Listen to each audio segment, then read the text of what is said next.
Olá, pessoas! O assunto do Soletrando de hoje é cobrança indevida de dívida.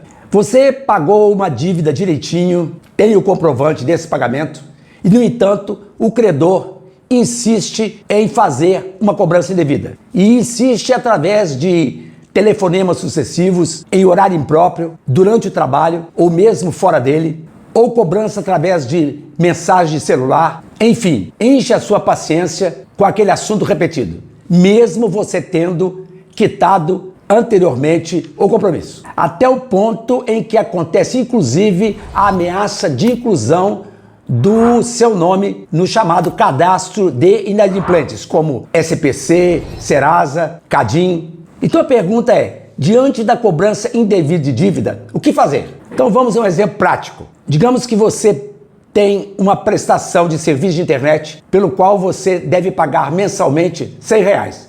No entanto, durante 6 meses, você paga 150. E ao final de 6 meses, você chega à conclusão de que o valor excedente é de R$50 por mês. Portanto, nesse caso, gera a obrigação da empresa fornecedora devolver em dobro o valor equivalente a 6 vezes R$50, vale dizer, R$600 no total, no que se chama de repetição de indébito, que está fixado no artigo 42, parágrafo único do Código de Defesa do Consumidor, que diz que o consumidor cobrado em quantia indevida tem direito à indenização em dobro pelo valor excedente pago, além dos juros legais e da correção monetária. Normalmente, numa negociação entre a empresa e o consumidor, esses consectários legais de juros e correção monetária tendem a ser dispensados como fruto do acordo. Isso tende a prevalecer mais quando o assunto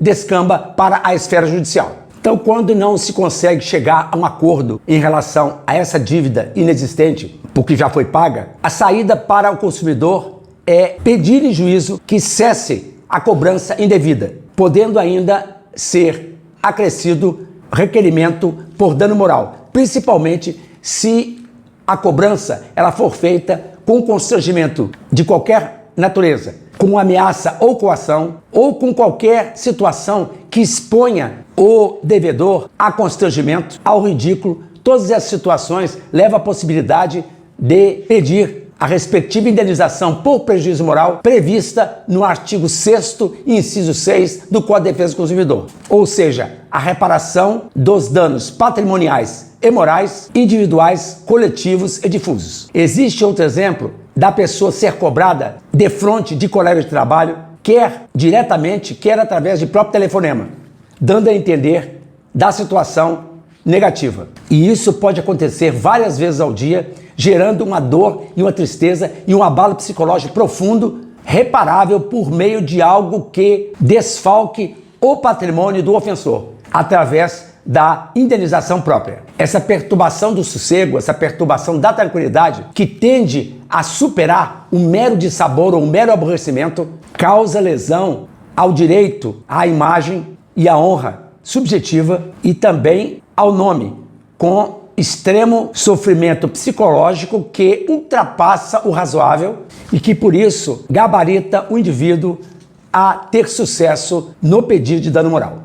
Ainda ocorre a situação do credor, mesmo tendo o consumidor pago a dívida, inclusive demonstra isso através de documento, mesmo assim, o nome do indivíduo é levado à negativação no cadastro de inadimplentes. Situação, inclusive, que dispensa a pessoa de provar o dano psicológico sofrido, posto que existe o que se chama de dano moral presumido, e em latim, dano moral in re ipsa, ou seja, na hipótese de inscrição indevida da pessoa em cadastros como Cadim, SPC, Serasa, não é necessário provar o abalo à imagem, provar o abalo à honra, mas a mera inscrição nesses cadastros dispensam a prova de abalo da reputação da vítima, conforme já indicava em 1999, julgado do Superior Tribunal de Justiça, mais precisamente o recurso especial 204.036 do Rio de Janeiro, segundo o qual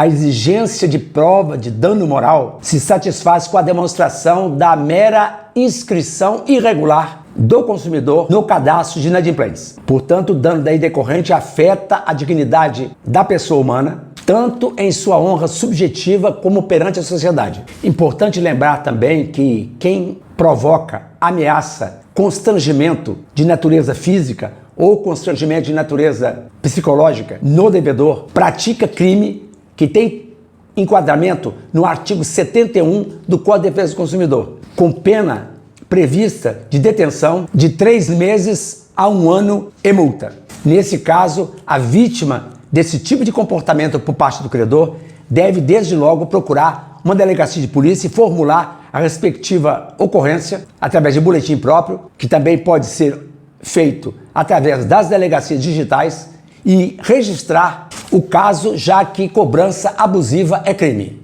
Em resumo, a cobrança indevida de dívida está prevista no nível civil no artigo 42 do Código de Defesa do Consumidor, sendo que o parágrafo único pontualmente diz que a quantia cobrada indevidamente ou em excesso deve ser devolvida ao prejudicado em dobro naquilo que se conhece como repetição de indébito, além da incidência de possível dano moral, sobretudo quando esta cobrança atinge diretamente a intimidade do devedor, através de cobrança insistente no horário de trabalho, excessivo disparo de mensagem de celular e outras formas que provoquem abalo psicológico na vítima. Além disso, o artigo 71 do Código de Defesa do Consumidor configura a prática de cobrança abusiva como crime, com pena de detenção de 3 meses a 1 ano e multa. E esse foi o Soletrando de hoje. Dê o seu like, compartilhe esse vídeo, deixe o seu comentário aqui embaixo.